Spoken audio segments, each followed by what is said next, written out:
Recognized as one of the three architects of the hip-hop culture. My name is DJ Grandmaster Flash. My family hails from Barbados, and I was born in the Bronx. A lot of people look at the Bronx like it was some sort of negative place to live. I thought it was quite wonderful. It was incredible experimental years for myself. Africa, Bambaataa, Kuhark,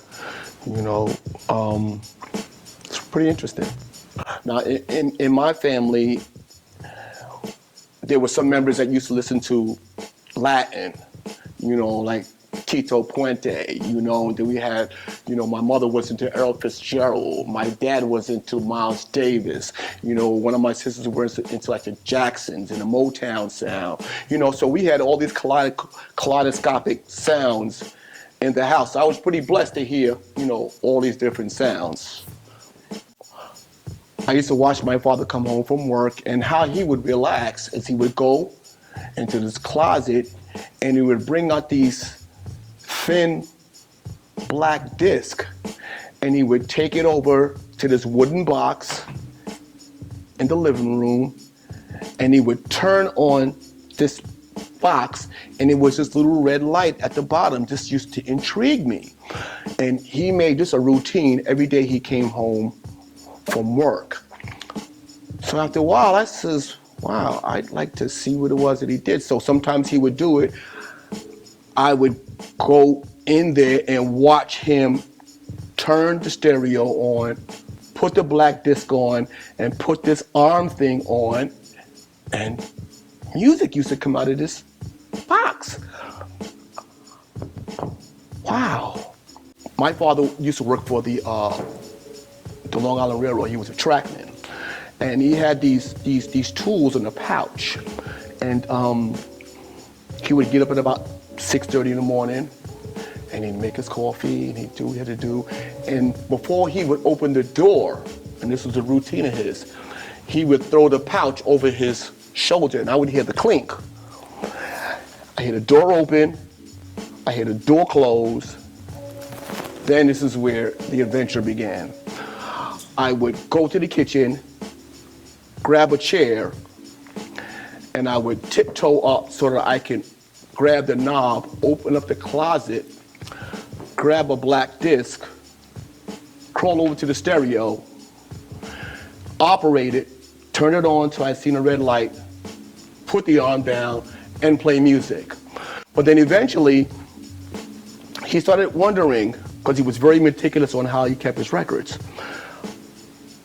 who was in my closet is what he would ask all of us, me and my sisters, and he would ask us all one at a time, and by the time he got to me, I was shaking, and he would beat me pretty bad. But that following morning, I'd wait for that clink, go over my shoulder, wait for the door to slam, and I would go in the kitchen, grab that chair, crawl up on it, open a knob, grab a black disc, go over to the stereo, turn it on, and play music. After a while, the beatings got worse. I remember, on a couple of occasions, I had to be brought to the hospital. It caused major mayhem between my mother and my father. And then eventually, they parted. My dad left, and it was me and my sisters. Now, my interest was, why is it when you plug something into these two slits in the wall, why do these electrical devices do things like the hairdryer, the washing machine, a blender? So now, I'm taking apart the blenders and the hair dryers and the curling irons, and I'm just slowly but surely becoming public enemy number one in my house. My sister wants to turn on the curling iron, it doesn't work because I was trying to figure out why is it that these things do what they do. When I finally got in front of a turntable, I would study them and I came up with terms like torque factor, like, when you touch the turntable and turn it on, how long does it take to come up to speed? I would time it, and then take a very long story and make it short, I then looked at the cartridge, and I realized that the cartridge and the stylings came in two classifications. It was conical and elliptical. And the elliptical one would sit in the groove and it would sound better, but when I tried to drag it back, it would pop out of the groove. And the needle that was a conical, which was more shaped like a nail, although it didn't sound as good as the elliptical, it stayed inside the groove. And I remember when I was going through countless turntables, I went from Magnavox to Fisher-Price to Thorens to Pioneer. Those were the four major ones, and there was some under brands. And all those turntables didn't have either the arm was not designed properly, or the torque of how the platter would spin was too weak. And I remember when I was getting my allowance, I was told, get a coat, give me the school books you need. I was pocketing my money, buying records, and I remember I saved up a certain amount of money, and something just told me, go look for some turntables. And I went to this store in the Bronx, and it was called Figma, this electronic company store. Because I was walking through all these stores, and in the window there was this disgustingly ugly, gray looking turntable in the window. And it had like these pimples around the edge of the platter. So I went to the store and I asked one of the salesmen, can you please take that turntable out of the window because I want to test something. So the salesman's looking at me and he says, hold on for a minute. And then he comes back and there's more people around him. So I guess maybe they were under the impression that I was trying to take the turntable, and that's not what I was doing. What I was doing was I wanted to check the torque. So when I put my finger on it, that it could still spin under the pressure of me putting my hand on it. And this turntable was from a little known company known as Techniques. This particular turntable had these ugly little pimples just like this, but it was a belt-driven turntable. And it had the torque. The arm was built correctly. It was 20 years before this turntable. This is the big brother of it. This is many decades later, but it was an earlier model of this, you know, in the 70s at that time. And then my final problem was I had to find something that can buffer between this and a platter, because when you buy a turntable, you get that big ugly piece of rubber.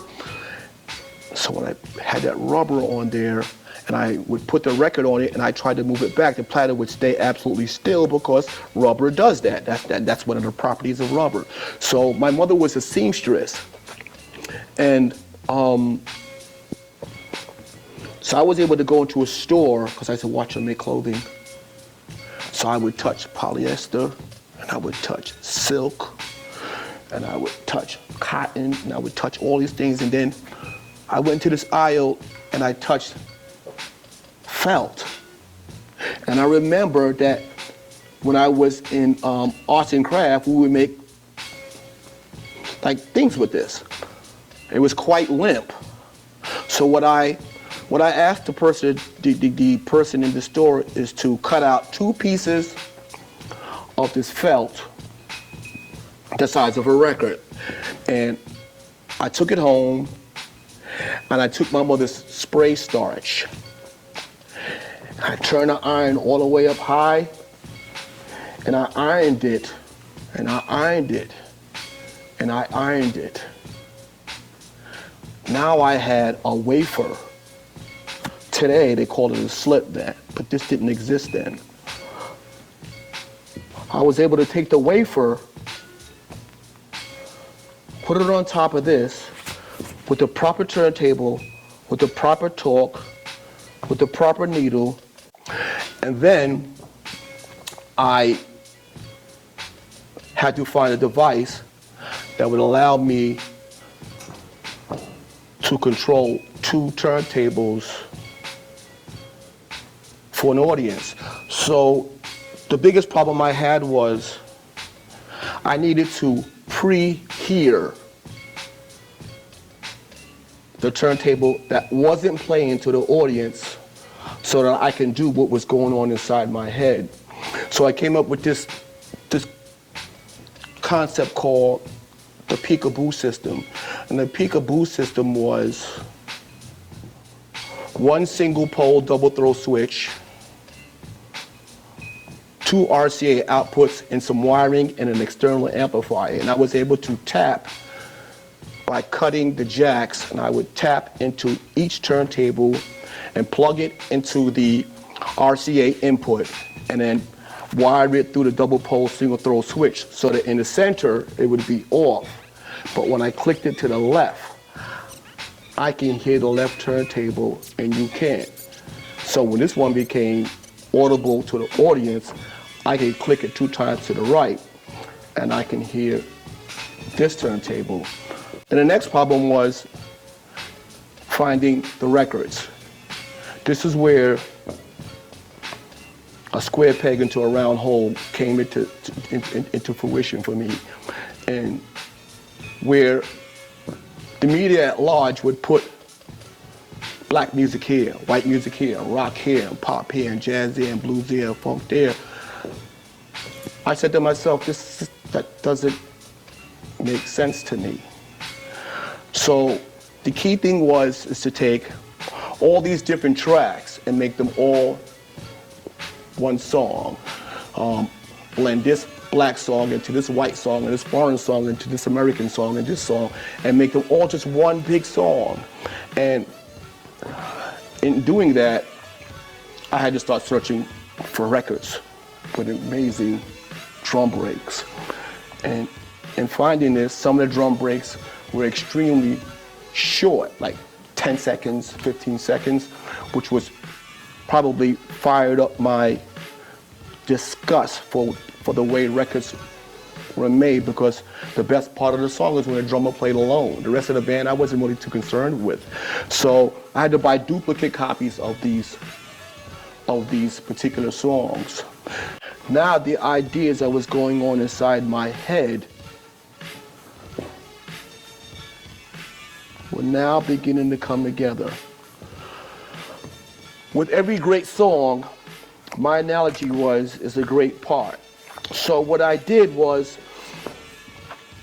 I went to arts and crafts store and I got crayons. And in getting these crayons, let's just take, for example, the song we're going to use is Good Times by Chic. So what I had to do is I had to find out where the break was so that I can get to it immediately without thinking. So what I would do is, in my bedroom, I'm going to play it out loud so that you can understand. I would look for the break, search for the break, search for the break. I would do this in my bedroom, of course. The G. The G. It's right above, let's just say, because this song is on Atlantic Records, so it's right above the A on Atlantic Records. And what I would do is I would take a mark. And this was super duper hell no way. When DJs see me do this, I was hated. I would do it gently. And then I got point A. Point B was this.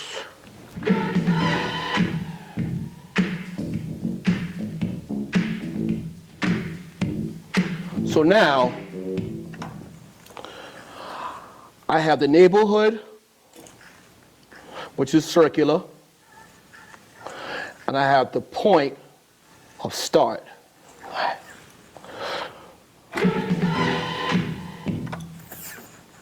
And I would do this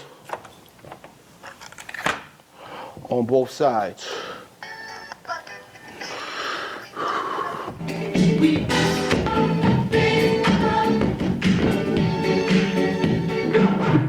Once again, when DJs see me do this, they was like, we hate your guts. You're ruining records.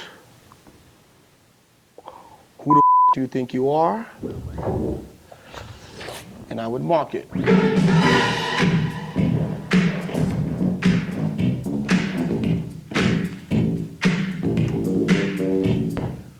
So now, proper talk of the turntables, proper tracking of the stylus, peekaboo cue system. I can hear before you could hear. And now I have my marks of where things are. They call it turntablism today. The way that this works, I call it math. Mathematically, what I had to figure out is how many times does the center line, the intersecting line, pass the tone arms?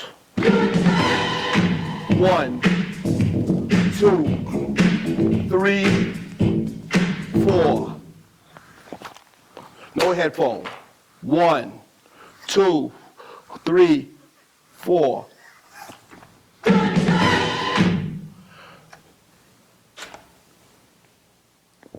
When I figured this out, my nerves started shaking.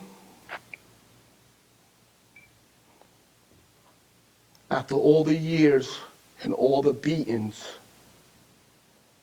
and my father just tearing me out the frame on all the hospital visits. I love my dad still. God bless the dead. After all that, the science finally comes together. So I marked both of the records.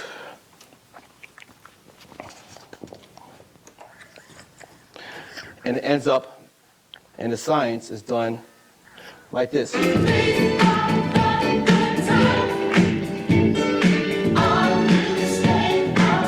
using Good Times by Chic.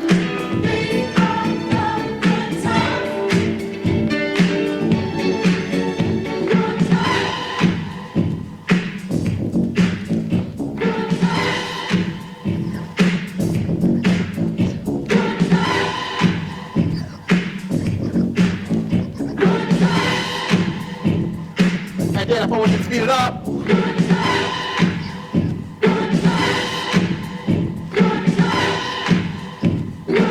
I'm keeping it slow and easy so you can understand what I'm doing. And if I want you to speed it up,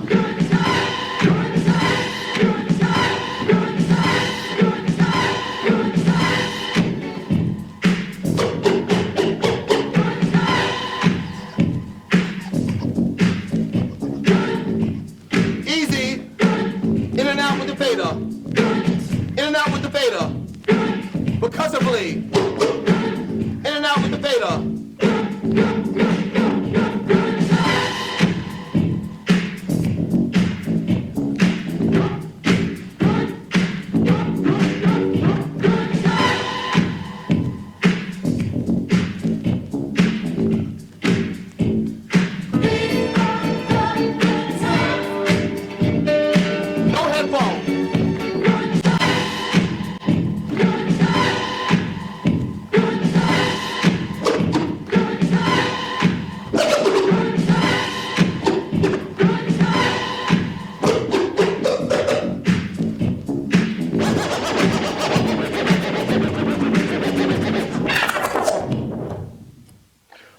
So, after figuring this out, making the record dirty,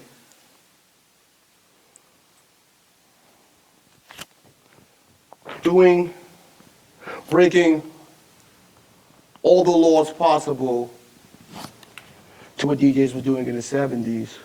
I realized I had something after the 3 or 4 years.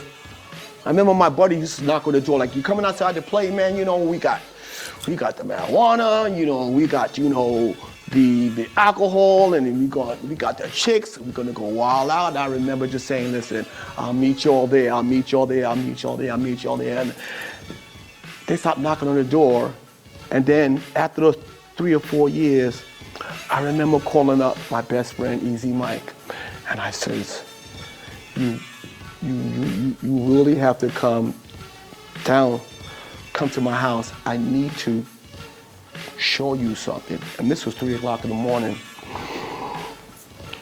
So I says to Easy Mike, I says, watch what I do. So I'm doing this, and I'm doing this. He's looking at me, he's like, what